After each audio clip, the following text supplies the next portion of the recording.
طيب يا دكتور، احنا يعني حابين حضرتك يعني تنصح الناس ببعض الكتب اللي هو ممكن يستفيد منها كقراءة، ان هو يستزيد في الجزء الخاص بالبيزنس او معرفته بالامور المالية عامة، بجانب اللي هو يعني سواء بقى هو مهندس، دكتور، صيدلي، يعني خريج تجارة، استزاد من الحتة دي في الكلية.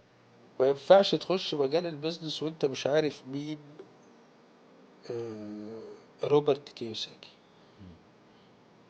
مين نابليون هيل، مم.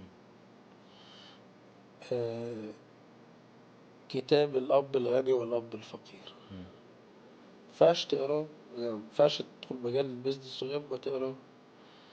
ما ينفعش ما تقراش السلسلة كلها بقى، يعني هتقرا الكتاب لو انك واعي.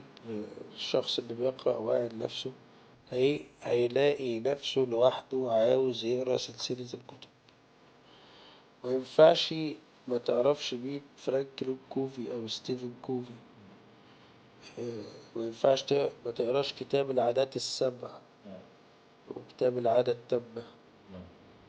ما ينفعش ما تبقاش عارف مين جو جيرارد، ولا تقراش كتاب زي كيف تبيع أي شيء لأي شخص.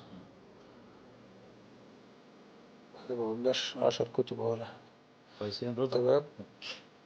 آه بس مش كفاية. ايوه. يعني أنا بحب أدي احنا ممكن نبقى المعلومة ننزل كاملة. البوست بقى بتاع حتى إن حضرتك. سئلت بالظبط كده اه. ننزل بوست، حتى إن سئلت بقى أمام الله إن أنا نصحت فأنا نصحت. اه.